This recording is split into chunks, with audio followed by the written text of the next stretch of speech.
कितना कहना सरल है कि हम भगवान के भक्त हैं।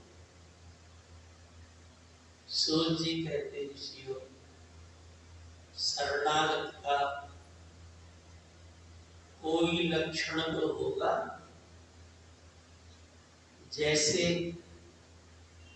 मिठाई की दुकान है, लिखा है शुद्ध घी की मिठाई, आखिर में मिठाई मिलती तो होगी। इसी तरह हम भगवान के शरणागत हैं। इसका क्या लक्षण होना चाहिए? आज बलि और बामन की कथा शरणागति की कथा है। शरणागत को कैसा होना चाहिए? सबसे पहली बात, भगवान की शरण में आने का सबको अधिकार है। भगवान की शरण में कोई भी आ सकता है। भगवान ने गीता में कहा, अपिचेत सुदुराचारो भजते माम अनन्यभाक् साधुरेव समन्तव्यः सम्यक व्यवस्थो सह। पर भगवान की शरण में आ गए, अर्थात जो जीवन बीता सो बीता, बीती ताए विसार दे, अब आगे की सुध ले, जो बचा है उसी को सुधार दे। राजा बलि देखते हैं, फिर भी भगवान की शरण में आए। आप भी अब भगवान की शरण में सबका अधिकार। अब नंबर 2 वाली बात, राजा बलि गृहस्थ है, अब भगवान की शरण में, अर्थात भगवान में केवल साधु महात्माओं का ये अधिकार थोड़े, भगवान तो सबके लिए बराबर है। घर में रह करके आप भगवान का बनना सीखिए, शरणागति सीखिए। गृहस्थ होना खराब नहीं है, पर गृहस्थ में रह के पशु बनना खराब है। गृहस्थ होना तो अच्छी बात है। यदि गृहस्थ नहीं होंगे तो एक साधु महात्मा भी कहां से आएंगे? साधु महात्मा आकाश से थोड़ी टपकते हैं। अर्थात गृहस्थ होना अच्छी बात। और मुझे तो लगता है भगवान के जितने अवतार हुए हैं सब गृहस्थ के ही घर में।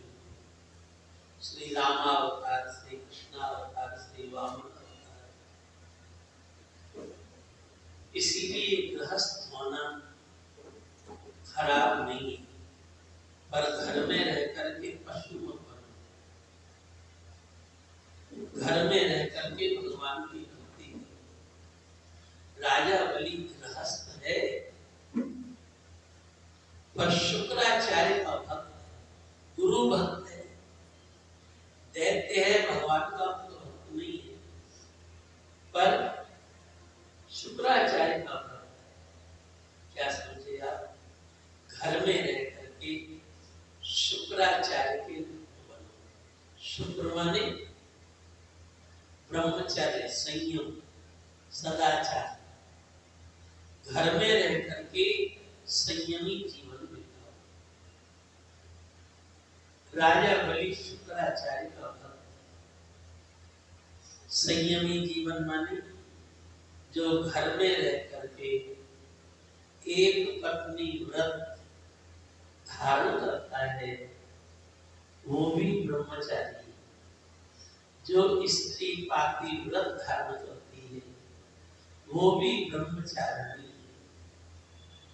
आप घर में रह करके संयमी रहना सीखिए, अपनी धर्म पत्नी के साथ रहो। तो आप घर में रह करके भी भगवान को पा सकते। राजा बलि के दरवाजे पर आज भगवान पधारे। जो शुक्राचार्य का भक्त है, जो संयम का भक्त है, जो ब्रह्मचर्य का भक्त है, उसको भगवान के यहाँ जाने की जरूरत नहीं। भगवान उसके यहाँ नहीं। आज बलि के यहाँ पर भगवान, बलि भगवान के यहाँ नहीं जाएगा। अपना जीवन संयमी बनाओ, सदाचारी बनाओ, भोगी विलासी मत बनाओ। घर में रहकर के कुछ संयम का पालन करना सीखो। एकादशी है, कोई विशेष उत्सव का दिन है, भगवान की कोई विशेष पूजा है, उस दिन घर में रह करके संयम का पालन करो। आप घर में रह करके सदाचारी। बलि के दरवाजे पर भगवान है और बहुत अच्छी तरह से जिसका जीवन संयमी है, जो सदाचारी है, जिसका जीवन व्यभिचारी नहीं है, उसके सामने भगवान भी संयमी सदाचारी बन के आएंगे। व्यभिचारी व्यक्ति संयमी के सामने टिक ही नहीं सकता। व्यभिचारी व्यक्ति चाहे कितना भी धनी हो, कितना भी पढ़ा लिखा हो, पर संयमी के सामने वो टिक नहीं पाएगा, उसकी आवाज ही नहीं निकलेगी। संयम में इतनी बड़ी शक्ति। आज भगवान भी बलि के सामने ब्रह्मचारी बन करके आए। सुखदेव जी कहते राजा,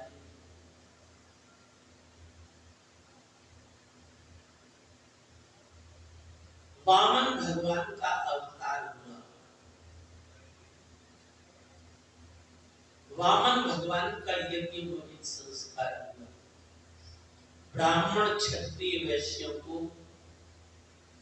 अवश्य यज्ञोपवीत धारण करना चाहिए। बिना यज्ञोपवीत के पूजा पाठ का फल नहीं मिलता। बहुत ध्यान से सुनो, जो पूजा करते हो उसका नाम है यज्ञ, यज्ञ पूजने। और जो पूजा करता है उसका नाम यजमान। जो पूजा कराता है उसका नाम यज्ञाचार्य। और जो पूजा में अधिकार है उसका नाम यज्ञोपवीत। पूजा में अधिकार माने आपकी भाषा में बोले सर्टिफिकेट, प्रमाण पत्र। आपको पूजा करने का प्रमाण पत्र मिला है, आप कर सकते। आप सब पढ़े लिखे हो, सोच के देखो, आप में कितनी भी योग्यता हो, आप बहुत पढ़े लिखे हो, पर आपके पास सर्टिफिकेट नहीं है, प्रमाण पत्र नहीं है, और आप सरकारी नौकरी नहीं कर सकते, भले कितनी भी योग्यता है। इसी तरह आप कितनी भी पूजा करते हो, पर यज्ञोपवीत नहीं है, आपका अधिकार है। तो एक प्रमाण पत्र। और बंधुओं, आप पढ़े लिखे हो, प्रमाण पत्र एक छोटा सा कागज ही तो होता है। मैं कहता हूँ रद्दी में बेचा जाए, शायद 1 रुपया कोई नहीं देगा उसका, हाँ? पर उसका महत्व कितना है। इसी तरह भले ये डोरा है एक, परंतु इसका महत्व, बैंक में आपका रुपया जमा है, पर जहां आपका रुपया रखा हुआ है वहां आप नहीं जा सकते। कौन जा सकता है? मैनेजर जा सकता है, उसको अधिकार है। इसी तरह बिना यज्ञोपवीत के पूजा पाठ का फल नहीं मिलता। ब्राह्मण क्षत्रिय वैश्यों को अवश्य यज्ञोपवीत करना चाहिए। वामन भगवान का यज्ञोपवीत संस्कार है। और साथ में ये भी समझना चाहिए, स्त्रियों को यज्ञोपवीत नहीं पहनना चाहिए। स्त्रियों को बिना यज्ञोपवीत के ही पूजा का पूरा फल मिलता है। अब आप सोचते होंगे 2 बातें अलग अलग क्यों है? अरे बाबू, कोई जरूरी थोड़ी है कि एक ही दवा सबके लिए हो, सबकी अलग अलग दवा है। पुरुषों के लिए यज्ञोपवीत आवश्यक है, स्त्रियों के लिए आवश्यक नहीं है। आप पूछोगे क्यों नहीं आवश्यक है? आपको बताऊं, स्त्री समाज का एक बहुत बड़ा काम करती है जो पुरुष नहीं कर सकते। कौन सा काम? बच्चे को जन्म देना और उसका पालन पुरुष नहीं कर सकता। इसीलिए स्त्रियों का यज्ञोपवीत पुरुष धारण करता है। जो गृहस्थ हैं वो जोड़ा से पहनते हैं। अब स्त्री बेचारी बच्चा संभालेगी कि यज्ञोपवीत संभालेगी? अशुद्ध अवस्था में यज्ञोपवीत का क्या होता है? ये बात मैं इसलिए ज्यादा कह रहा हूं बहुत सी ऐसी संस्थाएं हैं जिनको ही नहीं आता धर्म के बारे में, और वो स्त्रियों को भी यज्ञोपवीत पहनाती हैं। उनकी बहुत अच्छी दुकान है वो। और क्या कहेंगे सनातन धर्मियों ने, इस जिसका यज्ञोपवीत होता है ब्रह्मचारी, वो भिक्षा करता है। अब आप फिर पूछोगे भीख मांगने में क्या विज्ञान है? अरे अब ये बालक जवान होगा, जवान होने वाला है, अभी से सब स्त्रियों के सामने जाएगा और कहेगा हे माता मुझे भिक्षा दो, मातृ भिक्षाम दे। या वामन भगवान भिक्षा मांगने के लिए निकले, सबसे पहले अन्नपूर्णा देवी ने भिक्षा डाली। वामन भगवान भिक्षा लेकर के आए, ब्रह्मा और बृहस्पति यज्ञोपवीत करा रहे थे। बृहस्पति ने कहा ओ बटू ब्रह्मचारी वामन, इतनी भिक्षा से काम नहीं चलेगा, आश्रम का खर्चा ज्यादा है, ज्यादा भिक्षा लेकर के आओ। तो वामन भगवान बोले गुरु जी ज्यादा भिक्षा चाहिए तब तो कोई मोटा यजमान पकड़ना पड़ेगा। और जहां पर राजा बलि यज्ञ कर रहा था, वामन भगवान उधर ही चल दिए, चरणों में खड़ा हो, मेखला कटिवस्त्र, एक हाथ में छाता, बरसात का समय था बातों, एक हाथ में कमंडल, यज्ञोपवीत पड़ा हुआ, ऊर्ध्व कुंड लगा हुआ, और वामन भगवान राजा बलि की यज्ञशाला में पहुंचे। और पहुंचते ही भगवान ने वेद ध्वनि शुरू कर दी, मंत्र बोलना शुरू कर दी। यज्ञशाला में जितने ब्राह्मण बैठे थे भृगु वंश के, सब उठ करके खड़े हो गए और सब वेद ध्वनि सुनने लगे। जितने ब्राह्मण थे राजा बलि से बोले महाराज बलि, पढ़े तो हम भी हैं, पर हमने अपने जीवन में इतना छोटा और इतना विद्वान पहली बार देखा है। ये ब्रह्मचारी इतनी देर से बोल रहा है, पर इसके बोलने में कोई त्रुटि नहीं हुई, कोई स्खालित्य नहीं हुआ।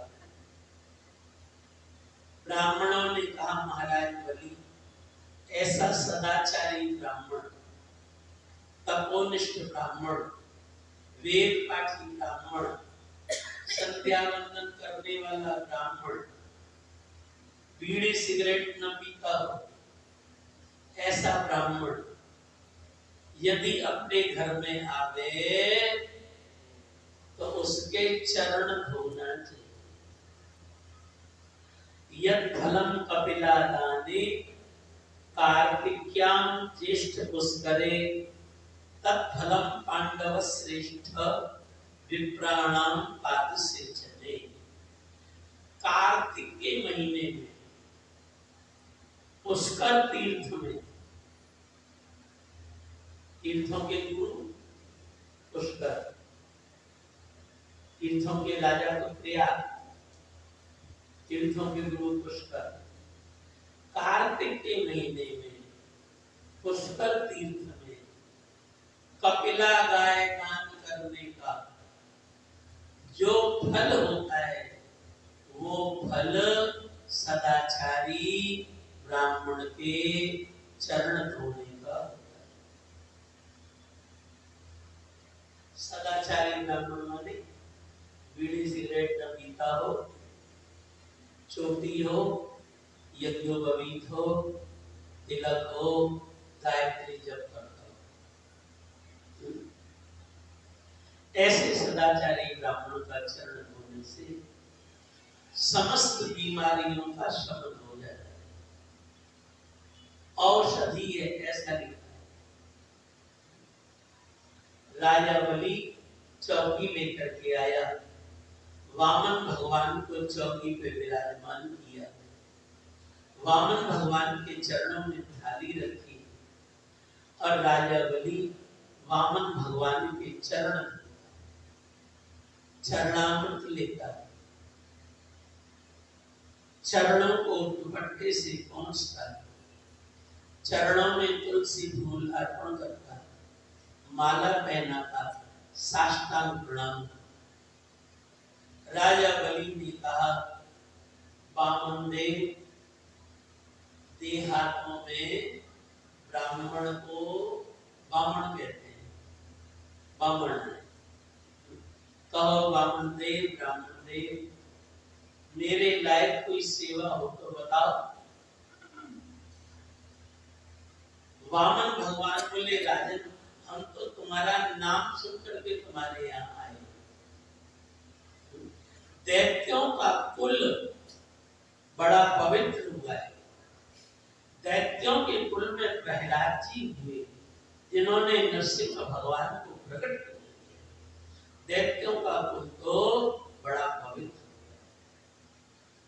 सुखदेव जी कहते, राजन, संसार में मांगने से ज्यादा बुरा काम कोई भी नहीं। भगवान कृपा करे तो मांगना न पड़े। मांगने में दो दोष। पहला दोष, मांगने वाले को दूसरे की झूठी प्रशंसा करनी पड़ती है। वामन भगवान बोले, दैत्यों का कुल बड़ा पवित्र हुआ है। आप बताओ, एक दैत्य कब के पवित्र हो गए? शराबी कबाबी ये कब के पवित्र हो गए? पर आज कुछ लेना है तो प्रशंसा तो करनी पड़ेगी।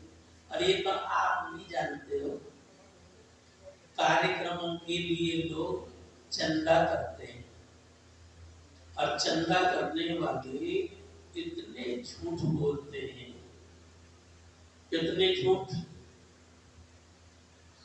दुकानदार को, सेठ को कहेंगे, अजी वाह, हरिश्चंद्र के बाद आप ही तो पैदा हुए हो, कर्ण के बाद दूसरा नंबर तुम्हारा ही है, आप नहीं दोगे तो कौन देगा? पूरे शहर में आपका ही नाम है। चाहे वो सबसे ज्यादा कंजूस हो, पर कहेंगे कर्ण और हरिश्चंद्र के बाद ये पैदा हुए। झूठ बोलना मांगने वाले के लिए तो ये दोष है। दूसरा दोष, मांगने वाले को छोटा बनना पड़ता है। आज वामन भगवान भी छोटे बन के आ रहे हैं, इसलिए भगवान कृपा करे तो भाई मांगना ना पड़े। मांगने में बहुत दोष। वामन भगवान बोले,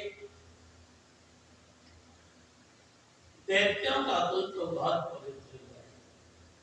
राजा बलि ने कहा, महाराज, मैंने तो समझा था कि आप वेद शास्त्री पढ़े हो, आपने इतिहास भी पढ़ा है। मेरे दादा प्रहलाद को जानते हो? भगवान बोले, मैं सब जानता हूं, सब जानता हूं। राजा बलि ने कहा, कहो मेरे लायक कोई सेवा हो तो बताओ। वामन भगवान बोले, राजन, कल मैं गंगा जी के किनारे संध्या वंदन कर रहा था। उसी समय एक आदमी आया और बोला, ओ बाबा हटो, ये जगह तो मेरी है। राजन, मैंने सोचा आज तो ये हटा रहा है, ये जगह मेरी है, और कहीं बैठूंगा तो और कोई हटाएगा। राजन, मैंने सोचा है थोड़ी सी भूमि मेरी भी हो जाए। राजा बलि ने कहा वामन भगवान, वामन देव आपको कितनी भूमि चाहिए? वामन भगवान बोले राजन हम तो बहुत संतोषी ब्राह्मण हैं, 3 पग भूमि चाहिए। राजा बलि ने कहा महाराज एक बात कहूं, आप वेद शास्त्र के पंडित तो हो पर आपको मांगना नहीं आता। अरे 3 पग भूमि, एक तो आप छोटे, आपके पैर छोटे छोटे, 3 पग भूमि में तो खाट भी नहीं मिलेगी। वामन भगवान बोले राजा बलि हम कोई सोने वाले साधु थोड़े, हम तो भजन करने वाले साधु हैं। आसन बिछाने को जगह मिल जाए, आसन लगाने को और कमांडर लगते हैं, बस हो गया। करना क्या है? राजा बलि ने कहा महाराज आप कहो तो मैं दैत्यों से नपवा दूं। दैत्यों के पैर बहुत बड़े बड़े हैं, 3 पग भूमि में तो 3 कोस भूमि नाप देंगे, आपका बहुत बड़ा आश्रम बन जाएगा।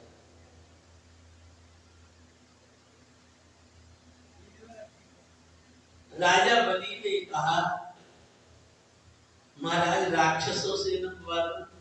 वामन भगवान बोले ज्यादा चतुर मत बन, देना हो तो मेरे ही पैसे दे, नहीं तो और कहीं जाके मांग लेंगे। सुखदेव जी कहते हैं राजन जो थोड़ा मांगता है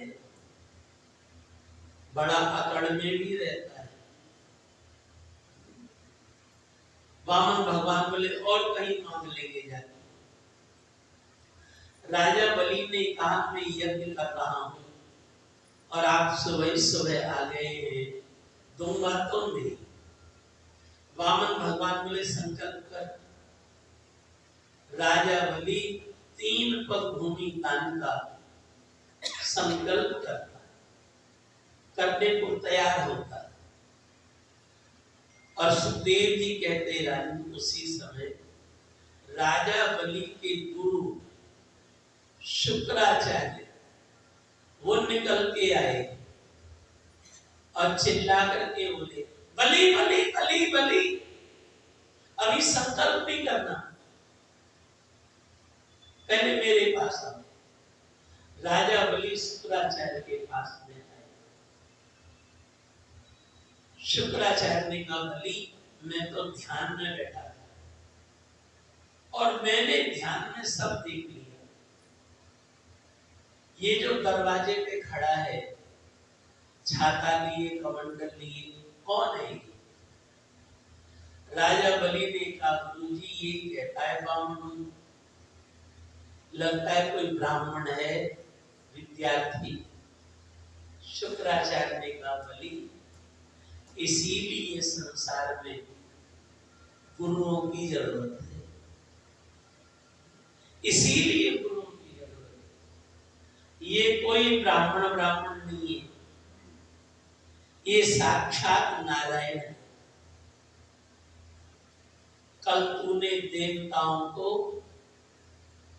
स्वर्ग से भगा दिया था, देवता हिमालय की गुफाओं में पड़े, ये देवता सब रोए गाए होंगे, गिड़गिड़ाए होंगे, तो देवताओं का काम बनाने के लिए ये ब्राह्मण बन के आ गया है, ब्राह्मण बन के।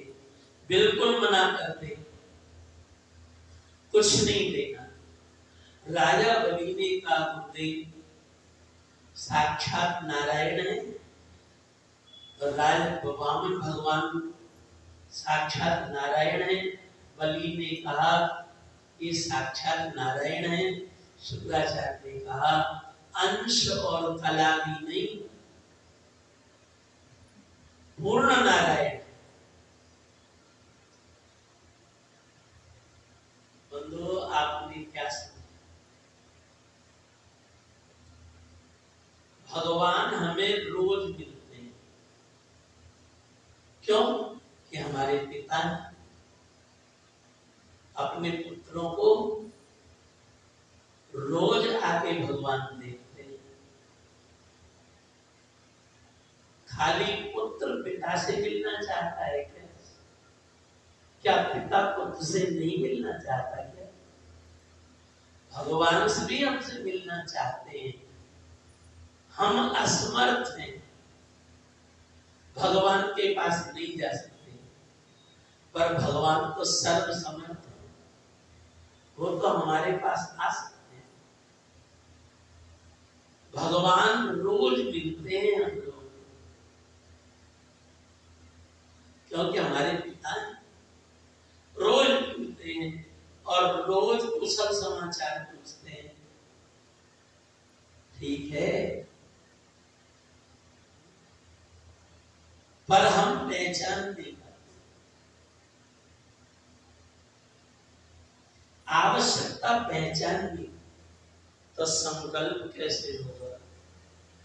राजा बलि बेचारा बार बार कमंडल ऐसा करता, पर उसमें से पानी में निकलता। वामन भगवान बोले, राजन कभी कभी एक कीड़ा होता है जो खाली जगह में मिट्टी ले जाके रख देता है। तेरे कमंडल की नाली में कीड़ा ने मिट्टी ले जाके रख दी होगी, इधर लाओ तो साफ करो। भगवान के हाथ में कुशा तो थी, भगवान ने कमंडल की नाली में जोर से कुशा चलाई, उसमें शुक्राचार्य बैठे थे। शुक्राचार्य की एक आंख गोविंदाय नमो नमः। समझ गए होंगे आप गोविंदाय नमो नमः? हम लोग वैष्णव हैं, तोड़ते फोड़ते नहीं, काटते वाटते नहीं। काटने के लिए गौरी लोग बहुत है, तोड़ फोड़ के लिए। हमारे यहाँ तो गोविंदाय नमो नमः होता है। हम लोग तो साग काटना भी नहीं बोलते,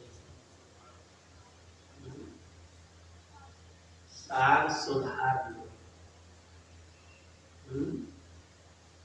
ठीक है, वैष्णवों को पवित्र भाषा बोलनी चाहिए, काटना पीटना नहीं। जब पहले से ही काटना पीटना शुरू कर दोगे, भगवान क्या खाएंगे? अशुद्ध तो पहले से ही हो गया। काटना, अरे काटने के लिए तो और ही लोग बहुत है, क्या क्या काटते हैं। वैष्णव की भाषा पवित्र होनी चाहिए। कथा सुनने के बाद कम से कम भाषा तो बदले। साग सुधार लो, बता क्या परेशानी? फल सुधार लो, कितने पवित्र शब्द, अशुद्ध शब्द क्यों होते? इसमें कौन सा पैसा खर्च हो जाए? अपने अंदर वैष्णवता लाओ। वैष्णव तो है आप, पर वैष्णवता भी तो होनी चाहिए। भाषा तो पवित्र हो। शुक्राचार्य की एक आंख गोविंदाय नमो नमः होगी। समझ गए? क्या समझे आप? दान में, पुण्य में, तीर्थ में, व्रत में जो किसी को रोकता है, उसकी एक आंख, हाँ पढ़ गए तो वाह, गोविंदाय नमो नमः। इसीलिए कभी भी किसी को दान में, पुण्य में, तीर्थ में, व्रत में रोकना नहीं चाहिए, कहना चाहिए और करें, अच्छी बात। शुक्राचार्य तो आंख पे हाथ रख के लंबे पड़े, अब वो दिखाने लायक नहीं, एक बल्ब फ्यूज हो गया।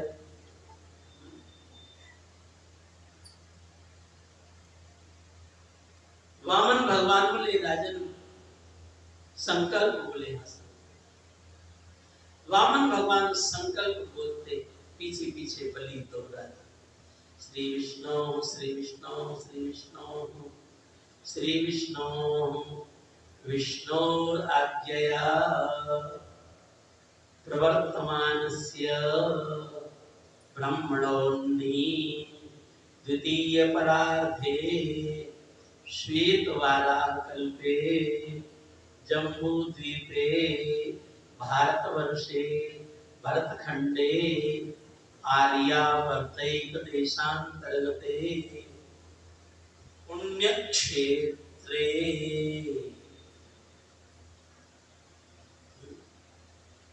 जहाँ पर वामन भगवान का हो रहा था कार्यक्रम, वो तो भृगु क्षेत्र था।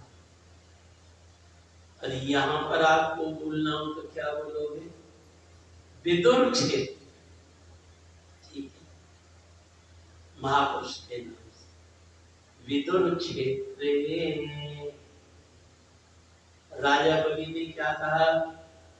नर्मदायास तटे, आपको कहना चाहिए गंगायास तटे अद्य शुभे। उस समय का संदर्भ, भाद्रपद मासे सुबह शुक्ल पक्षे द्वादश्याम तिथौ श्रवण नक्षत्रे धर्म अर्थ काम मोक्ष अर्थ चतुष्टय प्राप्ति पूर्वकम सर्वदोष सर्वबाधा सर्वग्रह शमनार्थम आयु आरोग्य ऐश्वर्य अभिवृद्ध्यर्थम सर्वविध मंगल्यार्थम। अब राजा बलि ने अपनी तरफ से भी बोला। देखो, शुक्राचार्य का भक्त है, ऐसा ही तो राजा बलि ने कहा भगवद आज्ञया,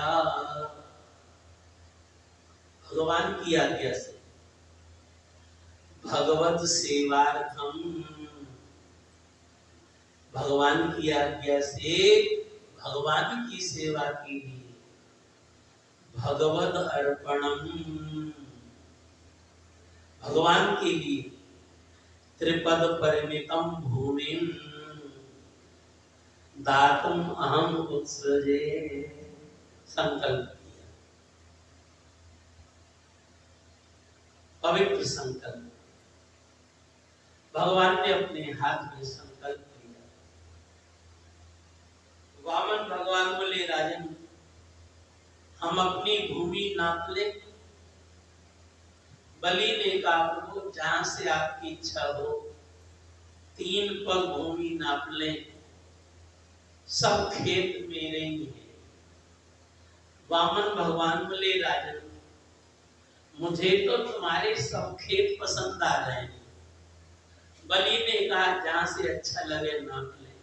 भगवान बोले नाप ले। बलि ने कहा नाप ले। नाप ले, नापने नापने बोलते जाते, और जितनी बार नाप ले बोलते उतने हाथ पड़ जाते, इतने बड़े पृथ्वी पर पैर और स्वर्ग में से। वामन भगवान बोले नाप ले। बलि ने कहा नाप ले। भगवान ने एक पैर फैलाया पूरी पृथ्वी पर, पूरी पृथ्वी 7 समुद्र एक ही बार में नाप गए। भगवान बोले बलि दूसरा पग। बलि ने कहा स्वर्ग भी मेरा ही है, कल मैंने देवताओं को भगा दिया था। भगवान बोले अच्छा, भी पता चलता है किसका है। भगवान ने दूसरा पैर अब ऊपर की ओर फैलाना शुरू किया। भूलोक, भुवलोक, सतलोक, सत्यलोक, स्वर्गलोक, और वो तो ब्रह्मा के यहाँ पहुंच गया सत्यलोक में।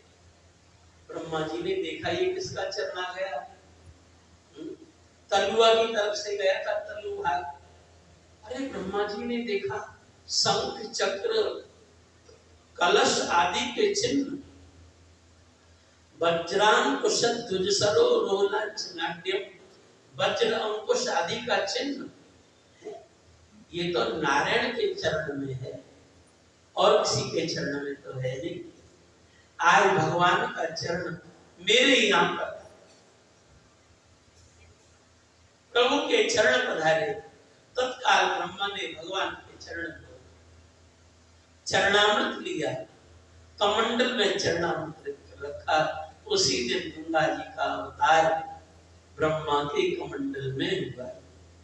कदा पुनः शंखरथांग कल्पक ध्वजारविंदांकुश वज्रलांछनम् त्रिविक्रमत्वच्चरणाम्बुजद्वयम् मदीयमूर्धना नमलं करिष्यते।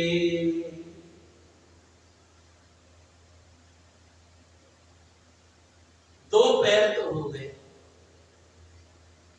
वामन भगवान बोले राजन दो पग तो हो गया, तीसरा पग। अब तो बलि हाथ जोड़ करके खड़ा हो गया। वामन भगवान बोले बलि हाथ जोड़ने से काम नहीं चलेगा, तुमने 3 पग भूमि दान का संकल्प किया है, बड़े दानी बने थे, अब बताओ तीसरा पग कहां पे दोगे? और यदि दान का संकल्प होने के बाद दान पूरा नहीं हुआ तो मैं तुमको नरक में भेज दूंगा। वामन भगवान तो बलि को डांटने लगे। पर सुखदेव जी कहते राजन,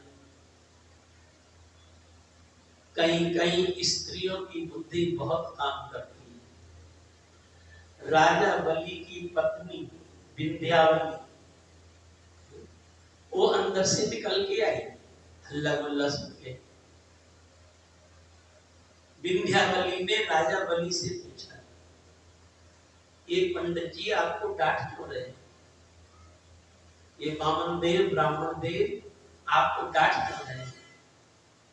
बलि ने कहा विंध्यावली क्या बताऊं, इस ब्राह्मण ने 3 पग भूमि दान का संकल्प करा दिया और इसने तो एक ही पग में पूरी पृथ्वी नाप ली, दूसरे पग में आकाश नाप लिया, अब तीसरा पग देने के लिए कुछ भी नहीं है और ये कह रहा है नरक में भेज दूंगा। सही बात है। विंध्यावली ने कहा ऐसा है, आप तो थोड़ी देर घर में बैठो अंदर,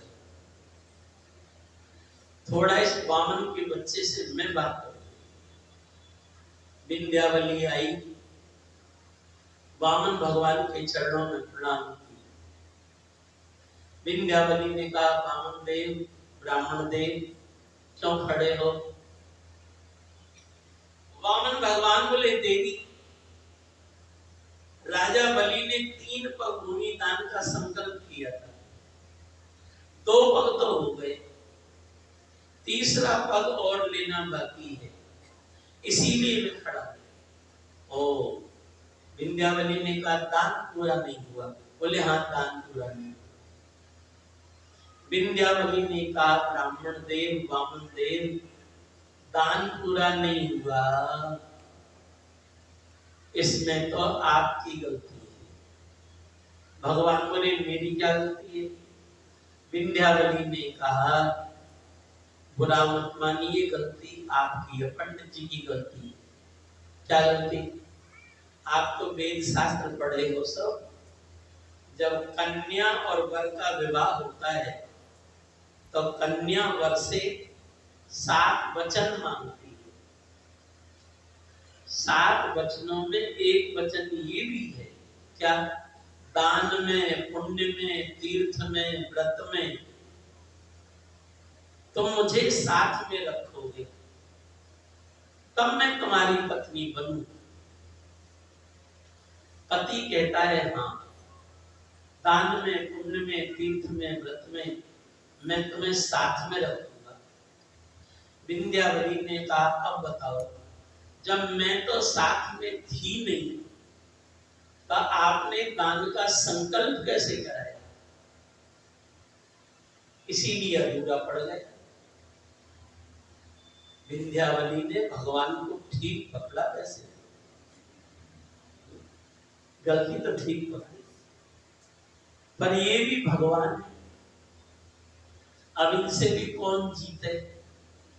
वामन भगवान बोले विंध्यावली ये मुझे क्या बता रही हो कि धर्म पत्नी को नहीं बुलाया गया? ये तो तुम जाके अपने पति से पूछो, उसने तुम्हें क्यों नहीं बुलाया? मैंने तो ये सोचा था कि बलि भी मेरी जैसा होगा, आगे पीछे कोई नहीं वाला। विंध्यावली ने कहा घर में झगड़ा फैलाने से क्या लाभ,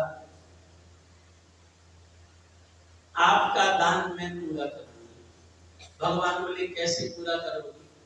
विंध्यावली ने कहा आप मेरे प्रश्न का उत्तर दें, तब मैं आपका दान पूरा करूंगी। भगवान बोले पूछो क्या बात?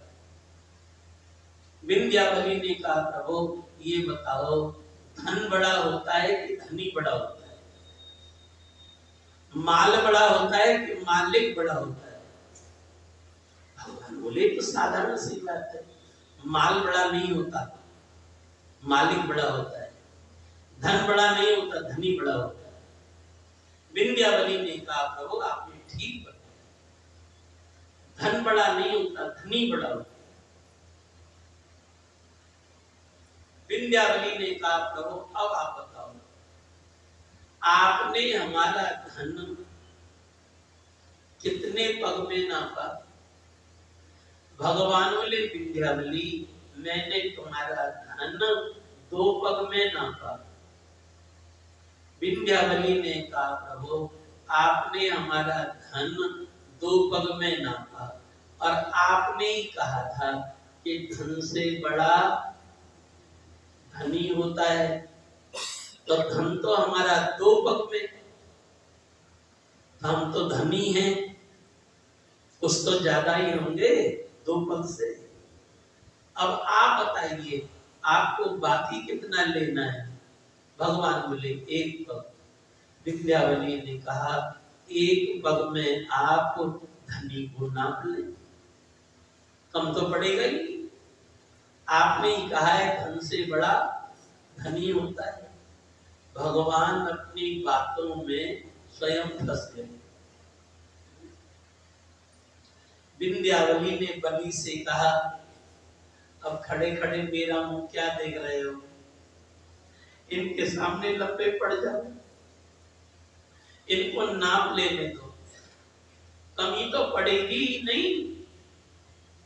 इन्होंने ही तो कहा है धन से बड़ा धनी होता है।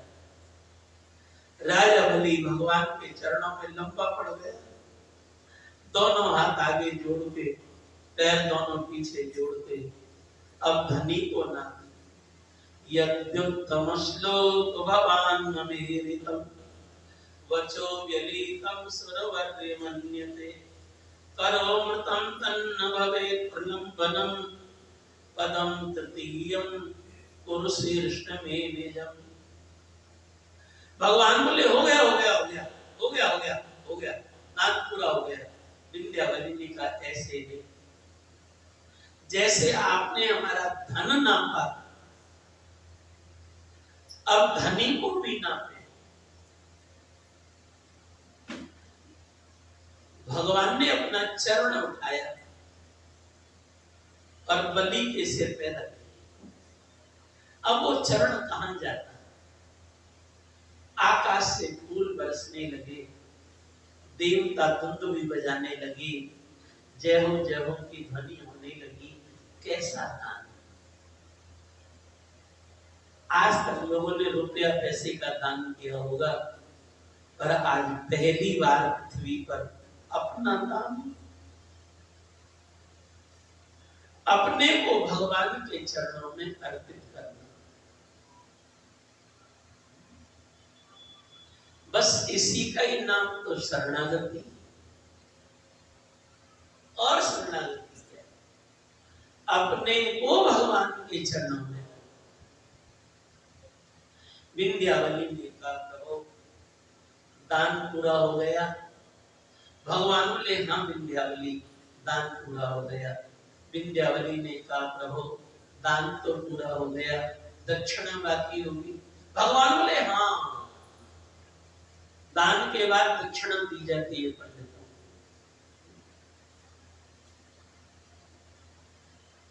विंध्यावली ने कहा प्रभु दान में तो आपने मेरे पति को ले लिया, अब मैं कहां जाऊंगी? दक्षिणा में इस दासी को भी ना मिले। विंध्यावली ने भगवान के चरणों अपना सिर रख दिया। भगवान ने विंध्यावली के सिर पे भी अपना चरण, दान भी पूरा हो गया, दक्षिणा भी पूरी हो गई। आकाश से फूल बरसने लगे, जय जयकार होने लगी।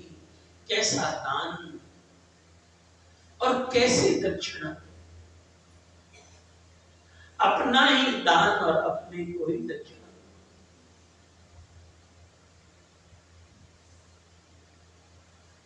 उसी समय आकाश में प्रहलाद जी आ गए, विंध्यावली पे फूल बरसाने लगे। धन्य हो धन्य हो धन्य हो मेरे कुल की बहू, तेरी जैसी बहू को पाकर के ये तुम्हारा ससुर प्रहलाद आज में संसार को मुंह दिखाने लायक हो गए। मेरे बेटे ने तो कलंक वाला काम कर दिया था। क्या कलंक वाला काम? दान का संकल्प तो कर दिया और दान पूरा नहीं कर पाया, पर धन्य हो मेरे कुल की बहू, तूने दान भी पूरा कर दिया, दक्षिणा भी पूरी कर दी और अपने पति को भी भगवान के चरणों में ले गई और तू भी भगवान के चरणों में चली गई। तेरी जैसी बहू को पाकर के ये तेरा ससुर प्रहलाद आज भूले नहीं समाना। विंध्यावली ने देखा मेरे ससुर जी खड़े हैं। विंध्यावली ने प्रहलाद जी के चरणों में प्रणाम किया और विंध्यावली ने कहा मैंने जो कुछ किया है वो आपका ही दिया हुआ तो संस्कार है। आपने ही कहा था श्रवणम कीर्तनम विष्णु स्मरणम पाद सेवनम अर्चनम वंदनम दास्यम सक्षम आत्मनिवेदनम। आत्मनिवेदन आपने ही तो सिखाया था। प्रहलाद जी पहले गदगद हो गए। ये है संस्कार।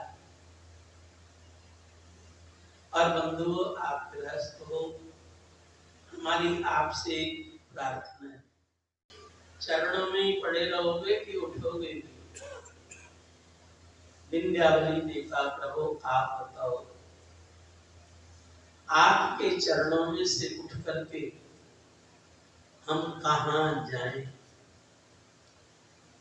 पूरा संसार छोड़ करके आपके चरणों में आया जाता है, पर आपके चरण छोड़ करके अब कहां जाए? सबको छोड़ के आपके यहाँ आया जाता है। सर्व धर्मान परित्यज्य मामेकं शरणं व्रज। अब आपके बाद कहां जाया जाए? जाऊं कहां तज चरण तिहारे, अब जाऊं कहां तज चरण तिहारे। आपो नाम पतित पावन जग, आपो नाम पतित पावन जग। तेरी अति दीन प्यारे, जाऊं कहां तज चरण तिहारे।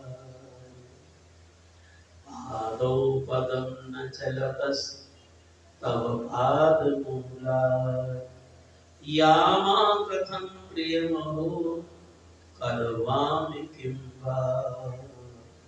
गोविंद,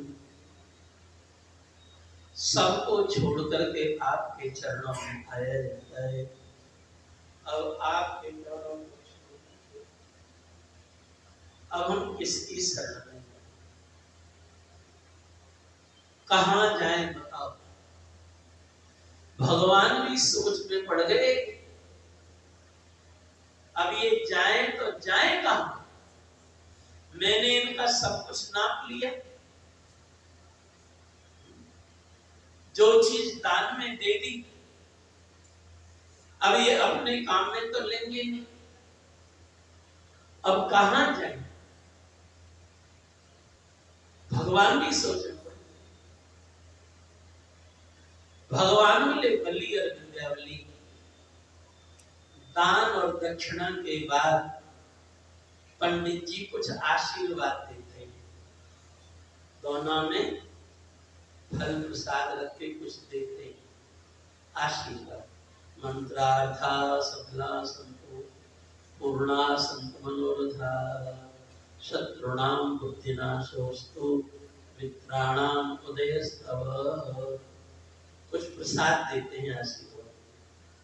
भगवान बोले बलि और विंध्यावली, मैंने तुम्हारा सब कुछ नाप लिया, अब प्रसाद, क्या प्रसाद, पाताल मैं तुम्हारे लिए प्रसाद में दे दूं, उसको मेरा प्रसाद समझे। क्या समझे, भगवान की शरणागति करने के बाद सब कुछ तो भगवान का हो गया, फिर मकान दुकान को क्या समझो, भगवान का प्रसाद समझो।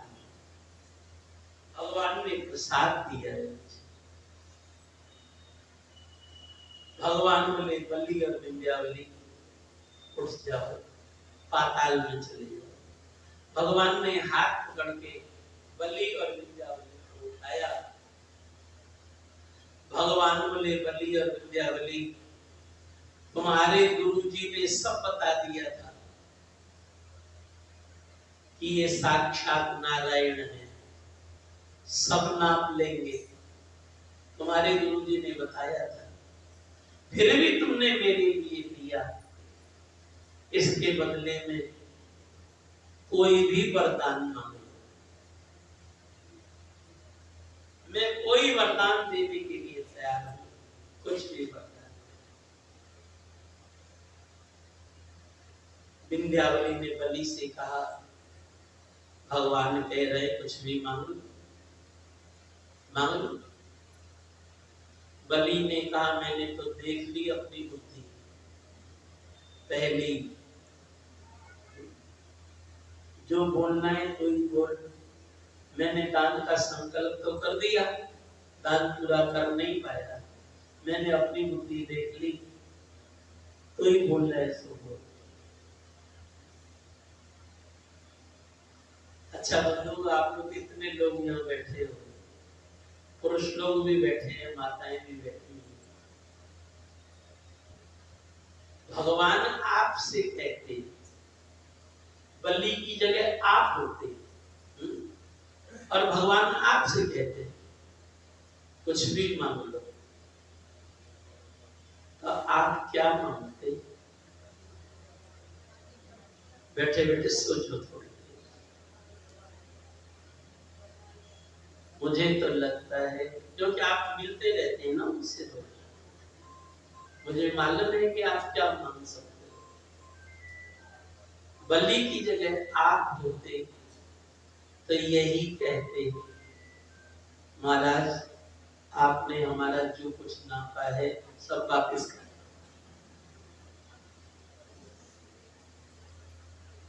मुझे मालूम है ना आप क्या बोल सकते, आप ये पर धन्य हो बलि। आज इसीलिए सुखदेव जैसा संत दैत्य बलि की कथा कहता है। भगवान बोले कुछ भी मांग लो, विंध्यावली ने सोचा सब कुछ तो इन्होंने नाप ही दिया, बाकी तो कुछ है नहीं, अब बिगड़ेगा भी क्या बिगड़ेगा, सुनाने में क्या जाता है। विंध्यावली ने कहा प्रभु आप कह रहे हो कुछ भी मांग लो। विंध्यावली ने कहा ये बताओ भिखारी तो आप, और अब आपसे भी हम मांगे।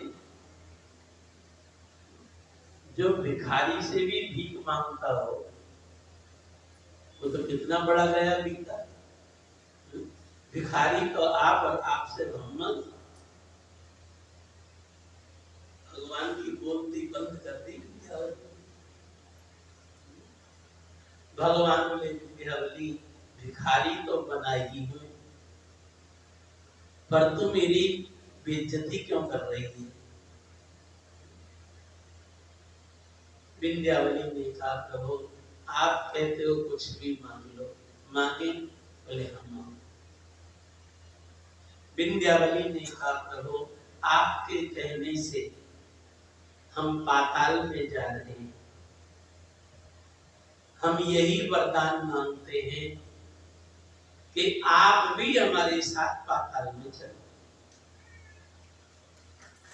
ये है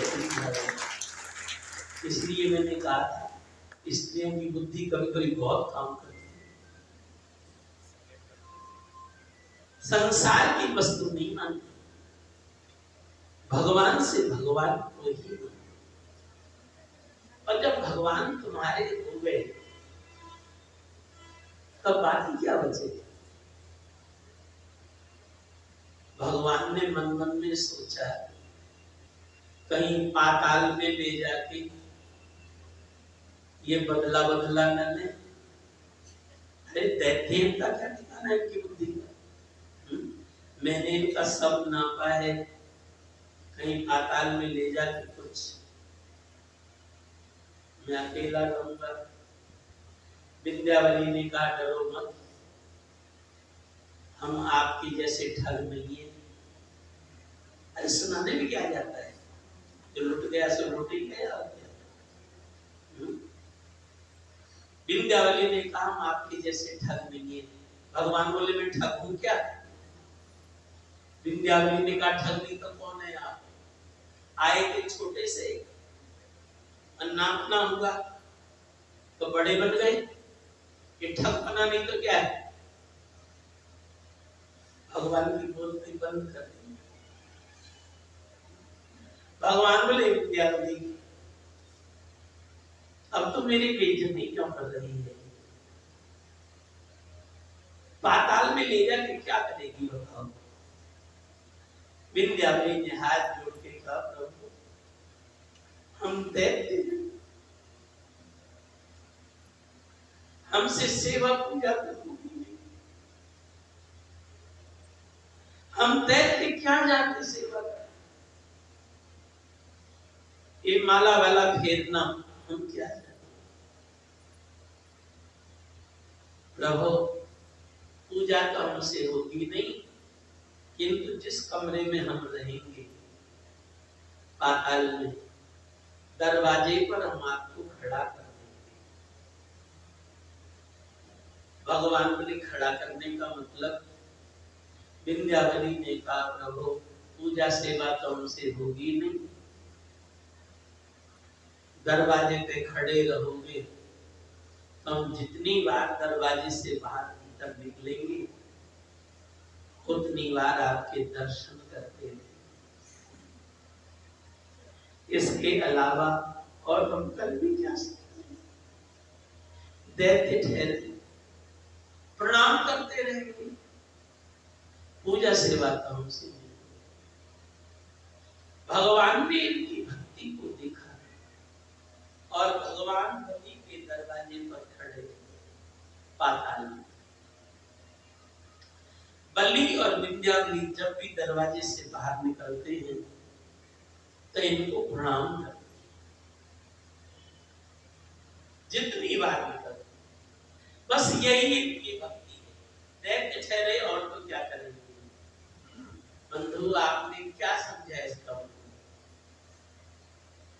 यदि तुम माला लेके नहीं बैठ सकते, 2-4 घंटे नहीं बैठ सकते, 2 घंटे, तो कम से कम अपने जीवन का इतना ही नियम बना लो। क्या? बार बार भगवान के दर्शन करते रहेंगे और प्रणाम करते रहेंगे। नारद जी ने कहा, कौन देवता? अरे लक्ष्मी जी ने कहा, कोई हमारे पतिदेव। अच्छा। नारद जी ने कहा, लक्ष्मी देवी अब उनकी आशा छोड़ दो, अब उनकी आशा छोड़ दो। जो दूसरे को ठगता है वो स्वयं ठगा जाता है। तुम्हारे पति गए थे बलि को ठगने, अब बलि ने उनको ठग लिया, वो तो बलि के दरवाजे पर पहरा दे रहे हैं, अब आएंगे वाएंगे नहीं, अब उनकी आशा छोड़ दो। लक्ष्मी जी तो बेचारी बहुत दुखी हुई। अब क्या करूं? श्रावण का महीना, कल पूर्णिमा है, आज लक्ष्मी जी ने ब्राह्मणी का वेश बनाया और पाताल में गई और राजा बलि के सामने रोने लगी। राजा बलि ने कहा, ब्राह्मणी हो? ब्राह्मणी बनी हुई लक्ष्मी ने कहा, हाँ ब्राह्मणी। रो क्यों रही हो? ब्राह्मणी बनी हुई लक्ष्मी ने कहा, भैया कल श्रावण की पूर्णिमा है, रक्षाबंधन, सब बहन अपने भाई को राखी बांधेंगी, पर मेरा कोई भाई नहीं, मैं किसको राखी बांधूं? राजा बलि ने कहा, बस इतनी छोटी सी बात, राखी तो बांधना है, भाई को बनाना है, मुझे बांध देना राखी, इसमें कौन बड़ी बात है। ब्राह्मणी बनी हुई लक्ष्मी चली गई और दूसरे दिन लक्ष्मी जी ने ब्राह्मणी का वेश बनाया, थाली सजाई, रोली चावल खिलाया, राखी मिठाई सब रखी और पाताल में लेकर के। आज रक्षाबंधन का दिन है, राजा बलि को तिलक लगाई, राखी बांधी, मिठाई खिलाई। उसी दिन से मंत्र भी शुरू हुआ, ये न बद्धो बलि राजा दानवेंद्रो महाबलः तेन त्वां प्रबध्नामि रक्षे माचलः श्रेयमस्तु कल्याणम। लक्ष्मी जी ने राजा बलि के हाथ में राखी। राजा बलि ने कहा, बहन तुमने मेरे हाथ में राखी बांधी, क्या दक्षिणा दूं?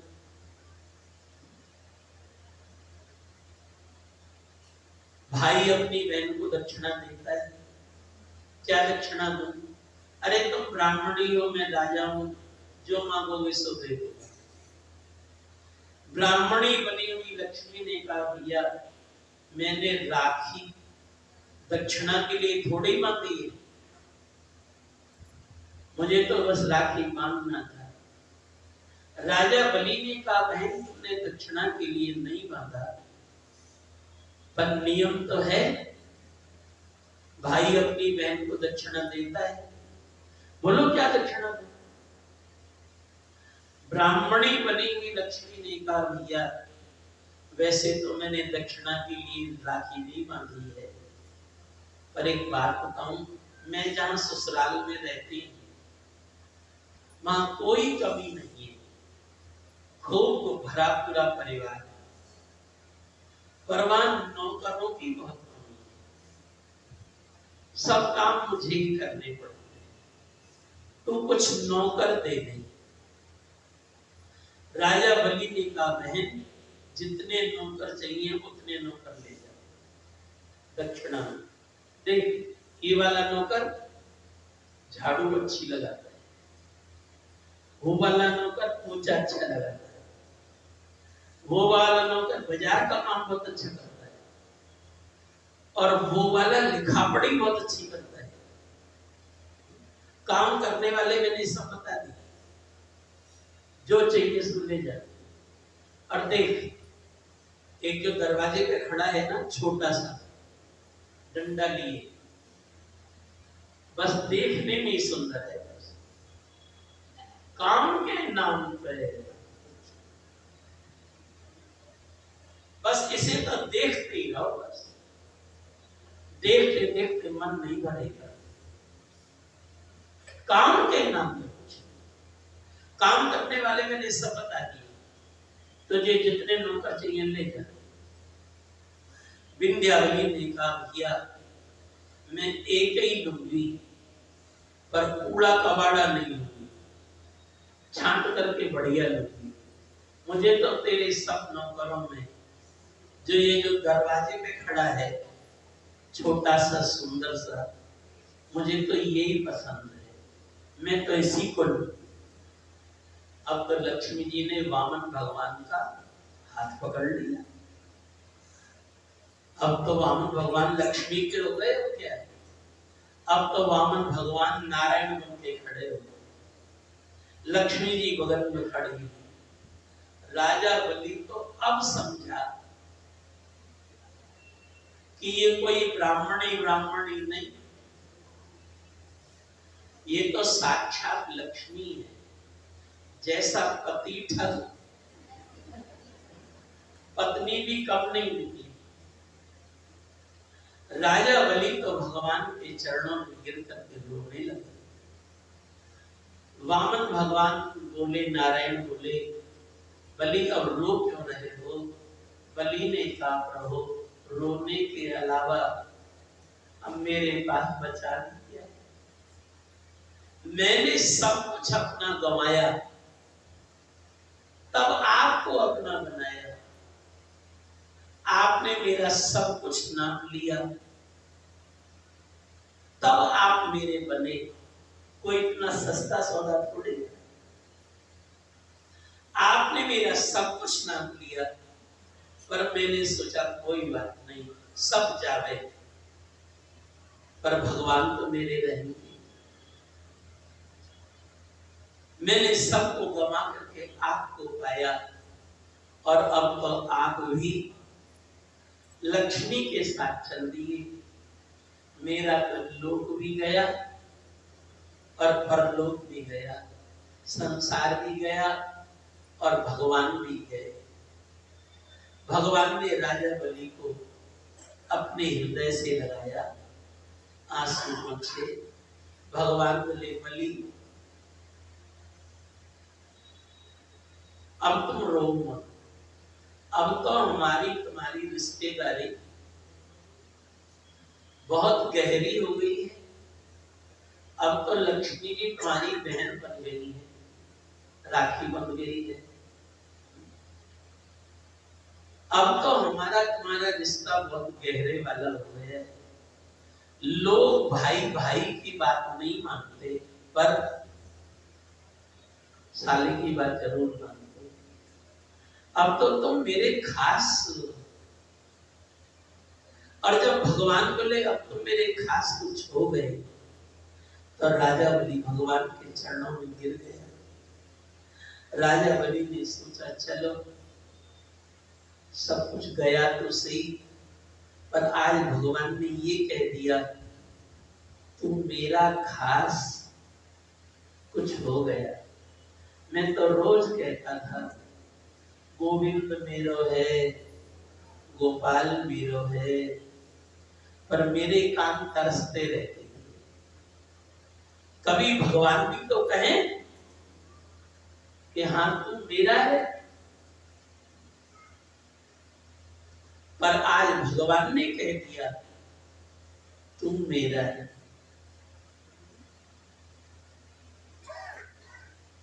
लक्ष्मी जी ने बलि का हाथ पकड़ा। लक्ष्मी जी ने कहा, भैया अब दुखी मत हो,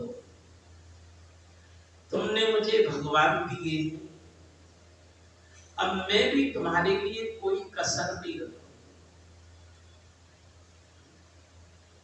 कोई कमी नहीं रखनी। राजा बलि ने कहा, बहन अपने शब्दों को याद रखना, मैंने तुमको भगवान दिए, याद रखना एक बात। लक्ष्मी ने कहा, भैया मैं याद रखूंगी, तुमने मुझे भगवान दिए हैं। लक्ष्मी ने कहा, भैया तुम कभी अपनी बहन को बुलाओगे नहीं क्या?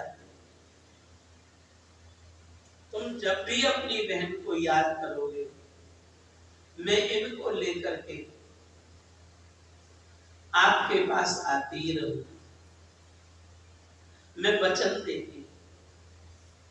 राजा बलि लक्ष्मी नारायण के चरण, आज विदाई है पे।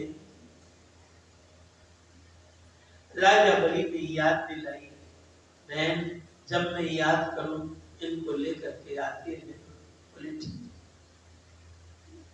राजा बलि पाताल में रहता है, उसका जब मन करता है निमंत्रण भेज देता है, और भगवान को लक्ष्मी के साथ पाताल में आना पड़ता है।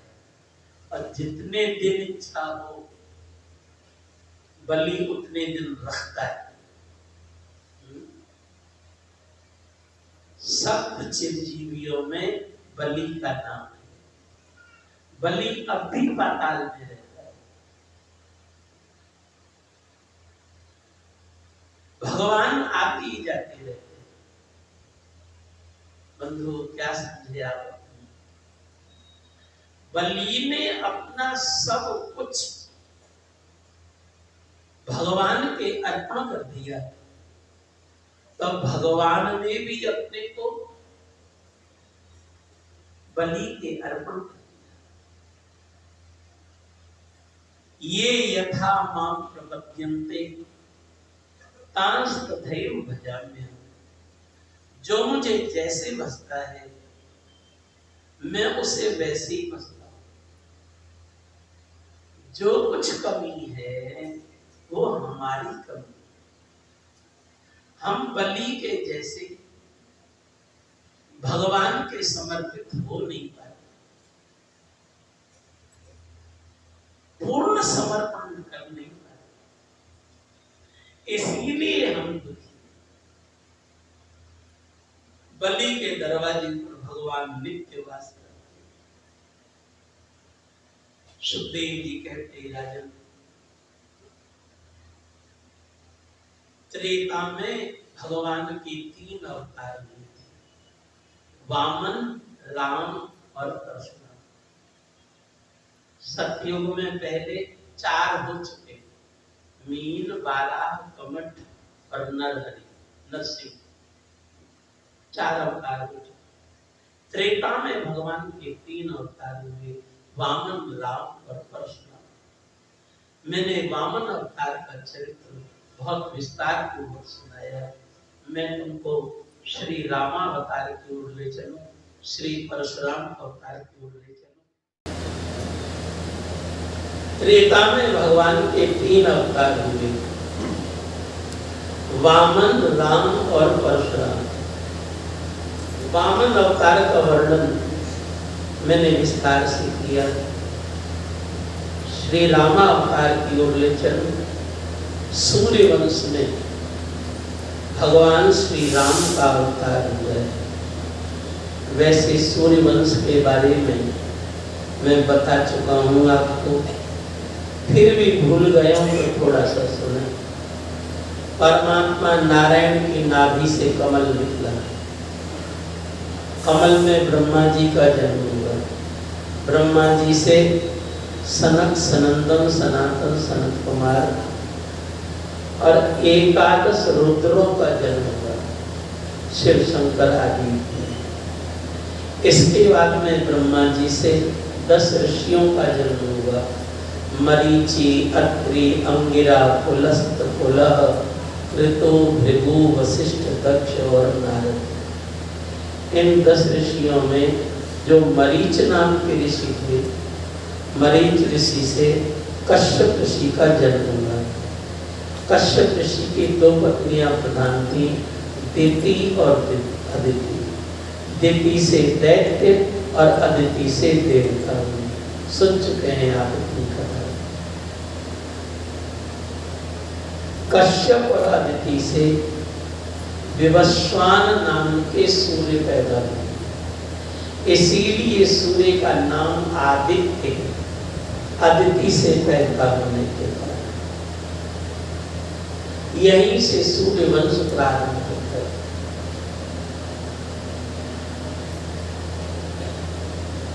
विवस्वान के बाद में वैवस्वत नाम के मनु हुए, जो इस समय चल रहे हैं। वैवस्वत मनवंतरे संकल्प में बोलते। वैवस्वत के बाद में सत्यव्रत नाम के राजा हुए, जिनके यहाँ पर भगवान का मत्स्यावतार हुआ। इसी सूर्यवंश में आगे चल के अम्बरीश नाम के राजा हुए, जिनका एकादशी व्रत पूरे संसार में प्रसिद्ध है। सुदर्शन चक्र अम्बरीश के यहाँ सेवा में रहते हैं। भगवान ने सुदर्शन चक्र को छोड़ दिया। जो एकादशी का व्रत करता है नियम से, भगवान के सुदर्शन चक्र उनकी रक्षा करते हैं। इसीलिए एकादशी का व्रत अवश्य करना चाहिए। इसी वंश में आगे चल के मानधाता नाम के राजा हुए। मानधाता के 50 पुत्रियों का विवाह सौभर ऋषि के साथ हुआ था। और इसी वंश में चल के खट्वांग नाम के राजा हुए। खट्वांग के बाद में दीर्घबाहु नाम के राजा हुए। दीर्घबाहु के बाद में अज नाम के, रघु के वंश में अज नाम के राजा हुए। अज के बाद में दशरथ नाम के राजा हुए। दशरथ को कौन नहीं जानता? 10 दिशाओं में जिसका रथ चलता था उसका नाम दशरथ, अर्थात किधर भी रथ चला जाए इन्हीं का ही राज्य था। कोई इनके रथ को सो रोक नहीं सकता था। महाराज दशरथ की इतनी संपत्ति थी, कुबेर भी लज्जित होता था। दशरथ धन लख धनद लजन, कुबेर भी लज्जित होता था। महाराज दशरथ अपने समय के इतने बड़े वैज्ञानिक थे। वैज्ञानिक क्या, रोज स्वर्ग जाते और रोज। वैज्ञानिकों को अवश्य कथा सुनना चाहिए। आज चंद्रलोक और मंगल लोक की बात करते हैं। महाराज दशरथ रोज स्वर्ग जाते और रोज आते। टहलने के लिए मॉर्निंग वॉक स्वर्ग में करते। अभी तो बहुत दिन लगेंगे विज्ञान को स्वर्ग खोजने में।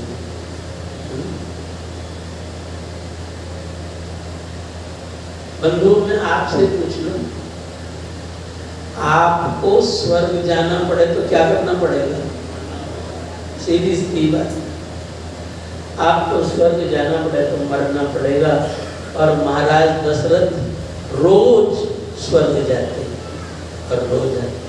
सोचिए कितने बड़े वैज्ञानिक होंगे और कैसी उस समय सुविधाएं होंगी कि रोज जाते और रोज आते। पर सुखदेव जी कहते, राजन, दशरथ हो चाहे दशानन, यहाँ कोई भी पूर्ण नहीं होता। कुछ ना कुछ कमी तो रहती है। ये है तो वो नहीं, वो है तो ये नहीं। संसार कभी भी पूर्ण नहीं होता और भगवान कभी भी अपूर्ण नहीं होते। संसार जब भी जिसको मिला है अपूर्ण मिला है, पूर्ण नहीं होता। मजदूर 100 किलो चीनी का बोरा उठा सकता है पर खरीद नहीं सकता बेचारा। और सेठ 100 किलो चीनी का बोरा खरीद सकता है पर उठा नहीं सकता। यहाँ कोई भी पूर्ण नहीं, कुछ ना कुछ कमी तो रहती है। महाराज दशरथ के पास सब कुछ, पर घर में संतान नहीं। पुत्र के लोभ में इतने विवाद नहीं थे, फिर भी संतान नहीं। महाराज दशरथ दुखी होकर के गुरुदेव वशिष्ठ के पास में गए। गुरुदेव, क्या सूर्य वंश समाप्त हो जाएगा? मेरे बाद में सूर्य वंश का वारिस कोई नहीं होगा। वशिष्ठ जी बोले, राजन, सब जगह छक मार करके उनको आ गई मेरी याद। आप बताओ, दशरथ जी ने इलाज कराने में कभी थोड़ी छोड़ी होगी? अरे स्वर्ग तक जाते थे, विदेश में कोई भी इलाज हो सकता है, पर ये थोड़ी कोई सबकी कामना पूरी हो जाती है। वशिष्ठ जी ने कहा, राजन, तुम्हारे पूर्व जन्म के कोई पाप हैं जिसके कारण संतान नहीं हो रही है, तुमको यज्ञ करना पड़ेगा। यज्ञ में धन खर्च होगा, पाप कटेंगे और संतान होगी। दशरथ जी ने कहा, गुरुदेव आज्ञा? बोले, हाँ आज्ञा है। अयोध्या में यज्ञ होने लगा। स्वाहा स्वाहा से अयोध्या गूंजने लगी। और जिस दिन यज्ञ की पूर्णाहुति हुई, भगवान नारायण अग्नि कुंड में अग्नि बन करके प्रकट हुए और प्रसाद देते हुए बोले, ये प्रसाद अपनी रानियों को बांट दो। महाराज दशरथ के पास 3 रानियां बैठी थी, कौशल्या, कैकेयी, सुमित्रा। महाराज को प्रसाद के 3 भाग करना चाहिए, पर न मालूम बुद्धि में क्या आई, प्रसाद के 2 भाग किए। आधा तो कौशल्या को दे दिए, अब आधा बचा, उसमें से 2 भाग किए, 1 भाग कैकेयी को दे दिए। अब तो 1/4 बचा था। फिर न मालूम क्या बुद्धि में आई, उसमें से भी 2 भाग किए, कैकेयी को दोबारा फिर दिए। सबसे कम मिला सुमित्रा को। सुमित्रा को बहुत कष्ट। बताओ, प्रसाद में भी अंतर है, प्रसाद को बराबर मिलना चाहिए। सुमित्रा वो प्रसाद खा नहीं रही थी, अपमान था। कौशल्या ने हाथ पकड़ के कहा, बहन, महाराज ने तुम्हारे साथ अच्छा नहीं किया, पर हमारी बहन हो, मैं अपने प्रसाद में से तुमको दे दूं। कौशल्या ने अपने प्रसाद में से सुमित्रा को दिया और कौशल्या को देते हुए देखकर कैकेयी में भी थोड़ा सा प्रसाद सुमित्रा को दिया। वैसे कैकेयी देने वाली महिला है नहीं, वो तो कैकेयी, समझ गए, कैकेयी बार बार ले ले तो देने वाली थोड़ी। कैकेयी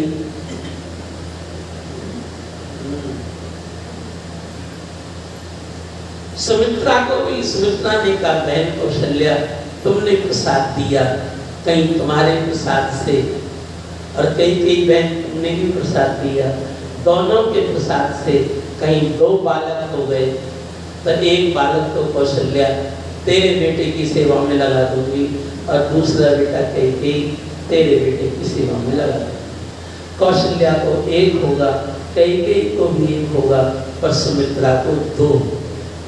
चैत्र का महीना आया, शुक्ल पक्ष, 9वीं तिथि, अभिजित नक्षत्र और 12 बजे कौशल्या की दासी ने आके सूचना दी, महाराज, हमारी महारानी कौशल्या ने नील कमल के समान बालक को जन्म दिया है, भगवान श्री राम का अवतार हुआ।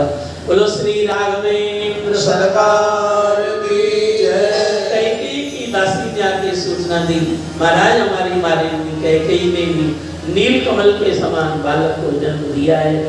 श्री भरत जी महाराज का अवतार हुआ। बोलो श्री भरत जी महाराज की जय। सुमित्रा की दासी दौड़ी दौड़ी आई और सुमित्रा की दासी ने कहा महाराज इन दोनों ने तो एक एक बच्चे की सूचना सुनाई, पर मैं तो 2 की सुनाने आई हूँ, इसीलिए इनाम भी मुझे डबल मिलना चाहिए। हमारी महारानी सुमित्रा ने 2 बालकों को एक साथ जन्म लिया है। श्री लखनलाल जी का जन्म हुआ।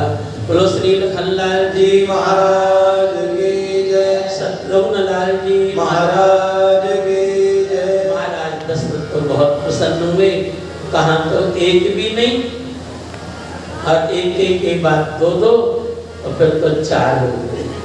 जब भगवान देते हैं तो छप्पड़ भार करके ही देते हैं। अयोध्या में बहुत प्रसन्नता हुई। सुखदेव जी कहते राजन अयोध्या वासियों के साथ थोड़ी देर हम लोग भगवान का उत्सव मनावे और आज शाम को 3 बजे से थोड़ी देर राम कथा होगी और फिर भगवान प्रभु श्री कृष्ण पधारेंगे। आप सब लोग भी गोप गोपी बन करके भगवान के अवतार में सम्मिलित हों। शाम का विशेष उत्सव होगा और चैन वगैरह ज़्यादा पहन के नाम है, कहीं चैन आपको बेचैन न कर दे, समझ गए होंगे आप। थोड़ी देर राम का उत्सव, कार्यकर्ता